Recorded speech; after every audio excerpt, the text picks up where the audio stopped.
반갑습니다. 반갑습니다. 아침에 비 왔죠? 네. 저는 비 오는 거 굉장히 좋아하는데 여러분 어때요? 비 오는 거 좋아해요? 아니요, 좋아하지 않습니다. 좋아하지 않습니까? 난 비 오는 거 굉장히 좋던데. 98번째 장이노트입니다. 읽어볼까요? 시작. 끊임없이 성장하고 싶다면 내모하지 말라. 네모 안에 뭐가 들어갈까요? 한번 생각하면서 들어보시기 바랍니다. 여러분, 가츠시카 호쿠사에라는 사람 들어보셨습니까? 일본의 화가인데 천재 화가예요. 돌아가셨죠? 연도를 보면. 이게 1760년에 태어나셔가지고 1849년에 돌아가셨는데 몇 년 사셨어요? 산수가 어려워요. 100? 90세에 돌아가셨죠?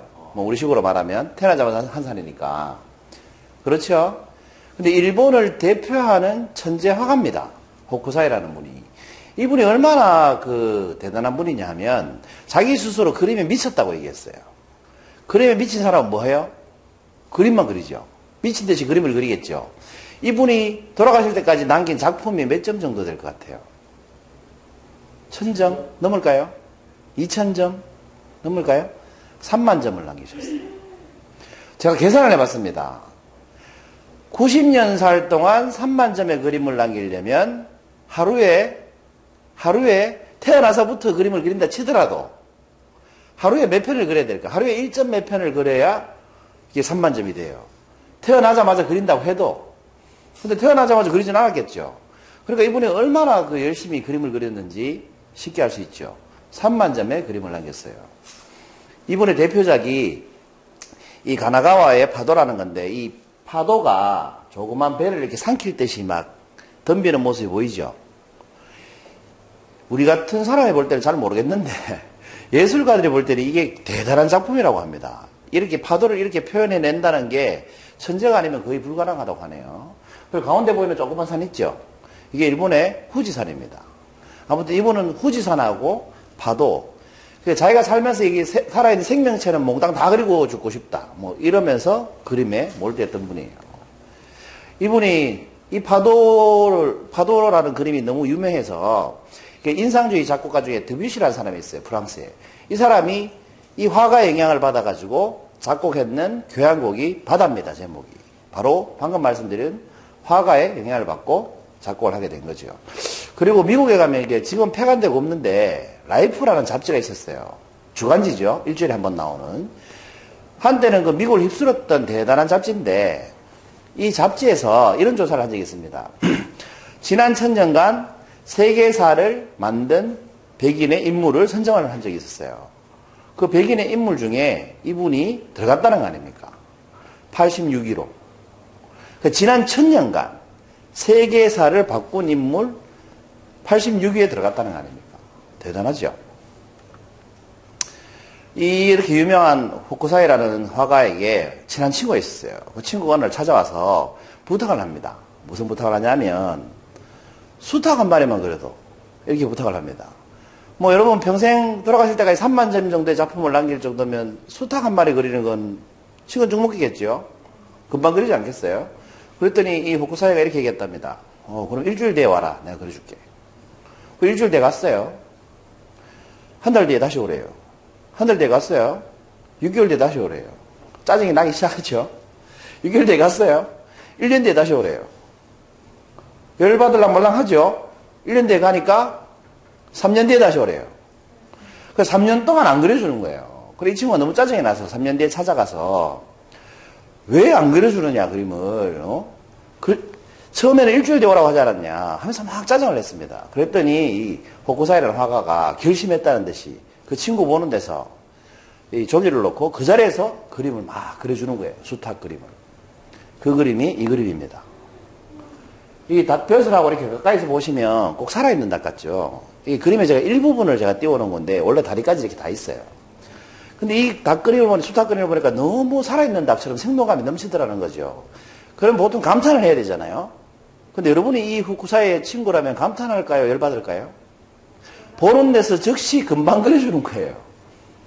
그래서 이 친구는 감탄스러움에도 불구하고 짜증을 냈습니다. 아니 이렇게 쉽게 잘 그리면서 왜 3년이나 미루고 그려주지 않았느냐. 라고 하니까 이 후쿠사이라는 화가가 대답은 하지 않고 이 친구 손을 잡고 자기 작업실로 데려갔답니다. 그 작업실에 들어가서 이 친구가 말문이 막혔다고 해요. 왜 그랬을까요? 작업실에 들어가 보니까 온 벽에 그 수탉 그림이 있는 거예요. 그리고 쌓아놓은 거 보이시죠? 수천 장의 수탉 그림을 3년 동안 연습을 해가지고 쌓아놨더라는 거죠. 그래서 자기가 생각할 때 완성도가 이만하면 됐다 싶을 때 그 친구에게 그림을 그려주려고 3년 동안 미뤘던 겁니다. 이 호쿠사이라는 사람은 천재 화가인데도 불구하고 어떻게 했습니까? 친구의 부탁에 쉽게 그 친구는 대충 그려줘도 대단한 그림을 받는 셈이잖아요. 그런데 이 사람은 어떻게 했습니까? 3년 동안 그렇게 많은 연습을 해가지고 이 친구에게 완성도 높은 그림을 그려주려고 했던 거예요. 자, 오늘의 제목이 뭡니까? 네모하지 말라. 만약에 이분이 네모했다면 3년 동안 이 그림을 연습하지 않았겠죠. 네모하지 않았기 때문에 3년 동안 연습을 했습니다. 여러분, 뭔가를 이렇게 연습하는 사람은 어떤 사람이에요? 난 잘났어라는 사람이에요? 난 부족해라는 사람이에요? 난 부족해라는 사람이죠. 그러면 이 네모 안에 들어가는 말은 뭘까요? 포기? 아니에요. 거만하지 말아야 돼요. 내가 유명한 화가고 뭐 이 정도 화가고 내 정도 되면 뭐 대충 그려줘도 뭐 친구가 뭐 알아보겠어? 이건 뭐예요? 거만한 사람의 태도죠. 거만하면 연습을 게을리하겠죠. 대충 하게 되겠죠. 뭔가를 소홀히 하기 시작해요. 거만해지면. 다른 예를 들어볼까요? 여러분 태권도 하면 어느 정도 수준이 됐을 때 제일 거만해져요? 제가 학교 다닐 때 제 기억으로 보면 싸움 못하는 애는 기죽고 살고 싸움 정말 잘하는 애는 싸움 안 해요. 그렇죠? 근데 어떤 애들이 자주 싸워요? 좀 중간쯤 된 애들이 맨날 싸워요. 그러니까 태권도 1단쯤 되면 맨날 싸움하러 다녀요. 우리 때는 1단이라고 그랬는데 요즘에 1단도 단계가 굉장히 많대요. 사범님 맞죠? 굉장히 많더라고. 그 태권도 초단쯤 되면 제일 시비 많이 걸고 막 싸움 잘한다고 티내고 다니고 막 그래요. 운전은 어떤 사람이 제일 사고를 많이 내요? 운전한 지 어느 정도 되는 사람이? 운전 경력이 한 1년 정도 되는 사람이 사고를 제일 많이 쳐요. 1년 정도 되면 내가 이제 운전 잘한다 이렇게 생각하고 사고를 잘 내죠. 막 가속도 많이 하고. 그 어떤 사람이 산에서 제일 많이 죽을까요? 대학생, 고등학생, 어른. 여러분 통계적으로 대학생이 산에서 가장 많이 죽습니다. 그런데 가장 죽을 확률이 낮은 게 대학생 아닙니까? 왜? 제일 열정적이고 제일 체력이 좋잖아요. 그런데 사실은 대학생이 제일 많이 죽습니다. 왜? 거만하기 때문에 그래요. 대학생들은 이쯤이야 하면서 산 올라갈 때 슬리퍼 신고 올라갑니다. 제가 대학교 때 그 치악산에 MT를 간 적이 있어요. 치악산에. 대학생 때. 원주 치악산에 MT를 갔는데 폭소리 내려가지고 거짓말 하나도 안 못하고 그 제 동기가 왼쪽 귀에 찬바람을 맞아가지고 그 하산을 하고 나니까 이 귀가 3배 커졌어요. 그리고 상상이 되면 귀가 진짜 당나귀 귀가 되더라고. 근데 그게 이제 물집이 생겨서 커지는 거거든요. 그 바늘로 콕 찌르니까 물풍선 깔아한 듯이 폭 꺼지면서 이 진물이 나오면서 귀 껍데기가 막 착 달라붙더라고. 그게 동상이라고 하대. 동상 걸리면 그렇게 돼요. 근데 걔들이 왜 그렇게 됐겠어요? 그 중에 한 놈은 보세라는 신발 아십니까, 여러분? 얇은 천조가를 된 운동화. 그거 신고 그 지하산에 올라갔어요. 그러니까 발도 동상 걸리고, 귀도 동상 걸리고. 저는 그 당시에 산악회, 고등학교 졸업하자마자 산악회 들어갔기 때문에 장비를 다 갖추고 갔죠. 그 기마개 하고, 뭐 장갑하고, 부츠 신고, 스패치라는 거 있어요. 눈 못 들어게 발목하고 다 하고 왔는데, 그 동기들은 그 대학생이니까 열정이 넘치니까, 뭐 이쪽, 자기는 동네 뒷산에 맨날 올라간다는 거야. 그러면서 그 보세 신고 그 지하산을 갔다 온 거예요. 그러니까 귀도 동상 걸리고, 다리도 동상 걸리고. 그렇기 때문에 대학생이 제일 많이 죽는 거예요. 여러분, 전문 산악인은 뒷동산에 올라가도 이 로프를 가지고 올라갑니다. 비상식량하고 물하고. 배낭을 꼭 메고 올라가요. 예를 들어 어몽일 같은 분이 산에 가라고 하면 앞산에 가도 비상장비를 챙겨간다는 거죠. 고수일수록. 근데 하수일수록 보면 설악산도 맨발로 올라갈 생각하고 올라간다는 거죠. 그래서 대학생이 사실 제일 많이 죽습니다. 왜? 거만하기 때문에. 뭐 이쯤이야 이렇게 생각하기 때문에 그렇죠. 여러분 술집들이 많잖아요. 요 앞에 나가면 술집 거리가 있잖아요. 저는 이렇게 술을 자주 먹으러 다니다 보니까 술집 사장들을 많이 알죠. 두 분도 많이 알죠? 거의 다 알잖아요, 사실. 그렇게 이렇게 한 3년 정도, 이게 형성된 지 한 3년 정도 되거든요. 3, 4년 정도. 첫 해에는 상가 건물 자체가 없었어요. 그런데 요즘은 굉장히 없는 집이 없지 않습니까? 그러면 잘 되는 집과 안 되는 집을 구분할 수 있어요. 또 직업 특성상 관찰을 많이 해요. 이렇게 보면 정말 잘 되던 집이었는데 어느 날 안 되기 시작하는 집이 있고, 안 되다가 잘 되기 시작하는 집이 있고, 처음부터까지 잘 되는 집이 있어요. 그 술집들의 사장님을 이렇게 관찰을 유심히 해보면 특징이 있습니다. 잘 되다가 안 되는 집 사장들의 공통점이 뭐예요? 거만해진다는 거예요. 처음 오픈하고 건물도 별로 없을 때 갔을 때는 손님이 오니까 너무너무 반가워하잖아요. 입주도, 미분양이니까 입주도 별로 안 돼 있고. 정말 잘해주고 친절하던 사람들이 장사가 잘 되기 시작하니까 속을 하더라고. 그리고 이제 반갑다고 이제 어느 날 술을 한 잔 따라주면 처음에는 고맙습니다 하고 이렇게 받잖아요. 그런데 어느 순간에 딱 지나니까 마셔준다 이렇게 얘기하더라고. 마셔준다. 아, 손님들 술 먹으러 달라고 하면 마셔주고 이렇게 얘기하는 거예요. 아, 이 집은 곧 손님이 떨어지겠구나. 아니나 다를까 점점점 떨어지고 지금은 손님이 굉장히 별로 없죠. 두 분도 알죠 어딘지. 굉장히 떨어져요. 그런데 잘 되는 집은 어떤 집이냐. 늘 똑같이 잘해주는 집이에요. 두 번 오면 알아봐주고 심지어는 요 근처에 있는 제가 지금 이 녹화하고 있는데 그 업종을 얘기해도 됩니까? 하여튼 그 모 집은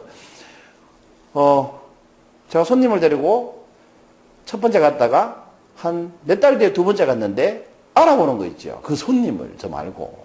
그리고 그 집은 늘 줄 서서 먹잖아요. 줄 서서. 그렇다는 거죠.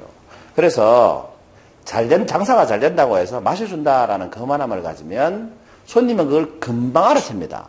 근데 문제는 말을 안 해준다는 거죠. 너 거만해졌네? 이런 말을 안 해준다는 거죠, 아무도. 여러분, 딴 사람한테 너 거만해졌네? 이런 말 한번 까? 명희 씨 해본 적 있어요? 너 거만해졌네? 이런 말 해본 적 있어요? 그런 말 하기 쉽지 않거든. 아무도 얘기해 주잖아요. 얘기 안 하는 대신 뭐 해요? 그냥 안 가요. 그럼 이 사람은 왜 안 오는지 몰라요. 그래서 장사가 잘 되면 어떤 거만함이 생깁니까? 너 아니면 손님이 없니? 니는 단골이니까 오면 서비스 줘야 되지만 다른 손님은 서비스 안 줘도 된다. 남는 게 더 많다. 이런 거만함이 생긴다는 거죠. 그렇게 해서 서서히 망해가는 겁니다. 왜? 특히 이런 장사를 할 때는 특히 중요한데 사람은 불만이 생기면 몇 명한테 얘기해요? 여러분 이렇게 식당 다니다가 맛없는 식당을 탁 만나면 그 식당 맛없다고 하지 말라는 얘기 하죠. 보통 몇 명한테 해요? 통계적으로 40명한테 한답니다. 근데 정말 그 식당이 마음에 들잖아요. 통계적으로 몇 명한테 할까요? 대여섯 명한테 한답니다. 그러니까 한번 이게 이미지가 나빠지면 회복하기가 정말 힘들다는 거죠. 그러니까 여러분 생각하는 10명은 오늘 내가 갔다 왔으면 내일 10명한테 얘기하는 거지. 근데 1년 내내 보면 너 그 집에 가지, 그 집에 가지 말자. 1년이 지나도 가지 말자 이렇게 얘기하죠. 그렇게 많이 한다는 거예요. 그 회복하기가 얼마나 힘듭니까? 그만해지면 이렇게 되는 거예요. 1회치 향기노트, 지금 향기노트잖아요. 1회 향기노트 제목이 뭐였습니까? 있었죠, 김 수장님? 혹시 기억나요? 없었으면 1회 향기노트 할 때? 아, 그렇구나. 그 바위하고 나무에서 그 3회인데, 아, 그러셨구나. 1회 향기노트 제목이 이거였습니다. 인생의 기회는 3번만 오는가? 인생의 기회는 3번만 옵니까? 여러분, 흔히 우리 인생의 기회는 3번만 온다 이런 얘기 하죠? 기회가 3번만 옵니까? 그럼 얼마만큼 옵니까? 이 향기노트의 답이 뭐였냐면, 널린 게 기회다. 속된 말로 얘기하면, 기회는 늘 주변에 있는데 우리가 그걸 못 보고 살기 때문에 3번만 온다고 착각한다는 내용이었어요. 아무튼 1회 향기노트를 했던 적이 있어요. 1회 향기노트를 준비하는 게 참 힘들었지. 향기노트라는 걸 처음 시도할 때였으니까. 연도를 오늘 보니까 2013년 8월 22일이었더라고. 1회 향기노트를 처음 했어요. 그때는 100회를 어떻게 하겠냐 이런 생각이 들었겠죠. 와, 이걸 매주 내가 도대체 얼만큼 할 수 있을까? 이런 생각을 했죠. 그리고 오늘 향기노트는 98회입니다. 제목이 뭡니까? 그렇죠. 끊임없이 성장하고 싶다면 내모하지 말라. 이게 98회 향기노트입니다. 여러분 1회 향기노트가 어려웠을까요? 오늘 98회 향기노트 준비가 어려웠을까요? 1회가 당연히 더 어려웠을 것 같죠. 그렇지 않습니다. 98회가 훨씬 어렵습니다. 99회는 더 어렵겠죠. 100회는 아마 더 어려울 것 같아요. 왜 그러냐면 1회 때 제 실력을 알고 오늘 98회면 97회 때 제 실력을 알고 96회 때 제 모습을 알잖아요. 그러면 그보다 나은 모습을 보여줘야 되잖아. 여기는 특히 그래요. 왜 그러냐면 똑같은 사람이 오거든. 다른 외부로 강의를 가면 차라리 편해요. 그냥 전부 처음 듣는 사람이 앉아 있으니까. 근데 여기는 매주 들었던 사람, 저를 아는 사람이 앉아 있잖아요. 그러니까 똑같은 얘기 하면 안 되죠. 그러니까 하면 할수록 어때요? 힘들어져요. 왜? 내공이 쌓이지 않으면 새로운 컨텐츠를 만들 수가 없으니까. 몸은 더 편합니다. 기획 같은 건 더 잘하니까. 파워포인트 같은 건 더 잘 만지니까. 그런데 이 내면은 시간이 흐르면 흐를수록 훨씬 더 힘듭니다. 그러니까 여러분 갈수록 어때져요, 사람이? 아, 강의는 아무나 하는 게 아니구나. 아, 강의 준비는 대충 해서 될 일이 아니구나. 이런 걸 점점 몸으로, 마음으로 느끼게 된다는 겁니다. 여러분, 코끼리가 꼬마 앞에서 무릎을 꿇고 있어요. 비굴해 보입니까? 아니면 겸손해 보입니까? 거만해 보이진 않잖아요, 그죠? 꼬마가 어떤 책을 읽고 있고 코끼리가 그걸 열심히 듣는 자세를 취하고 있죠. 비굴해 보이지 않죠? 왜 비굴해 보이지 않을까요? 정답은 없습니다. 제가 이 그림을 보면서 그냥 그런 생각이 들더라고요. 이 코끼리가 꼬마 앞에서 무릎을 꿇고 있는데 비굴해 보이지 않아요. 오히려 겸손해 보이고 대단해 보여요. 왜 그럴까요? 이 코끼리가 꼬마보다 세기 때문에 그렇습니다. 제가 볼 때는. 코끼리가 꼬마보다 세 보이잖아요. 그런데 코끼리가 몸을 낮추고 있잖아요. 그러니까 멋있죠. 겸손하게 느껴지니까. 만약에 코끼리가 꼬마보다 약해 보였다면 겸손해 보이지 않았겠죠. 비굴해 보일 수도 있잖아요. 그죠? 그런 것 같아요. 여러분, 사자가 개미한테 아량을 베풀 수 있죠. 개미가 사자한테 아량을 베풀 수는 없죠. 개미가 사자 봐주는 거 봤어요? 내 니 오늘 봐준다 이렇게 얘기하는 거 봤어요? 세야지 봐줄 수 있잖아요. 그죠? 내공이 쌓여야 봐줄 수 있잖아요. 그러니까 내공이 쌓이고 이 큰 사람일수록 어떻습니까? 겸손해질 수 있다는 겁니다. 여기는 강의를 배우러 오시는 분들이 오는 곳인데 제가 이런 말씀을 꼭 드리고 싶어요. 여러분, 강의 실력이 늘면 늘수록 절대 거만해지면 안 돼요. 제가 어디에 강의를 하러 갔다가 모 교장 선생님한테 제가 그런 말씀을 들었습니다. 이분이 뭐 굉장히 유명한 분인가 봐요. 그 연수원은 굉장히 유명한 분이 아니면 또 안 모셔요, 강사로. 근데 어떤 유명한 분이 오셨나 봐요. 근데 그 교장 선생님이 하시는 말씀이 그 강사가 강의하다가 중간에 쫓겨났다는 거예요. 이 교장 선생님들 대상으로 몇백 명 대상으로 강의를 했는데 교장 선생님들 몇백 명 대상으로 강의하다가 이 강사님이 쫓겨났대요. 교장 선생님들이 하도 막 이렇게 화를 내고 막 그딴 소리 하지 말라고 이래가지고 그분이 뭐 사과하고 이랬는데 강의 반도 못하고 쫓겨나고 다시는 그 연수원에서 안 모시기로 하고 진정했다고 하더라고요. 그 이유가 뭐겠습니까? 그 강사님이 거만하셨기 때문에 그래요. 교장 선생님들을 속된 말로 알로 본다 그러죠. 우리가 알로. 무시했던 거지. 촌지에게 막 하고. 그러니까 그런 일이 생기는 거 아니에요. 자기가 아무리 유명하면 뭐합니까? 여러분 이 강의 하시다 보면 돈을 많이 받고 대우 잘 받고 가실 때도 있고 공짜로 봉사하러 갈 때도 있고 정말 흐름한 곳에 갈 때도 있어요. 그러나 언제 강의하러 가도 강의하는 그 마음은 똑같아야 돼요. 그렇지 않습니까? 그런 마음으로 강의를 하면 진심은 통해요. 진심은. 스킬이 좀 부족해도 그런 마인드가 있어야 돼요. 그런데 내가 잘하는데 내가 뭐 이 정도 돈 받고 뭐 이런 마인드로 강의를 하러 가잖아요. 그거 망하는 지름길입니다, 여러분. 강사로서. 왜? 소문 납니다. 그런데 제가 귀에 들리는 소문만 해도 많아요. 그런데 본인은 모릅니다. 왜? 아무도 얘기 안 해줍니다. 그렇지 않습니까? 그래서 우리 한국 디지털협회에서 이 디지털링을 배우시는 분은 나중에 이렇게 강의를 다니시더라도 저기에 그런 얘기가 안 들리고 대신에 정말 훌륭한 강사 이런 말씀이 들리면 정말 제가 더 이상 바랄 게 없겠어요. 얼마나 사는 보람이 있고 여러분도 좋겠습니까? 겸손하려면 뭐부터 해야 된다? 이 코끼리처럼 일단 내가 더 커 보여야 됩니다. 그래야 겸손할 수 있죠. 첫째 실력을 쌓으시고 실력이 쌓이면 태권도 1단처럼 운전 1년 한 사람처럼 거만해지지 말고 더 겸손해지십시오. 겸손한 마음으로 끊임없이 성장하시길 바랍니다.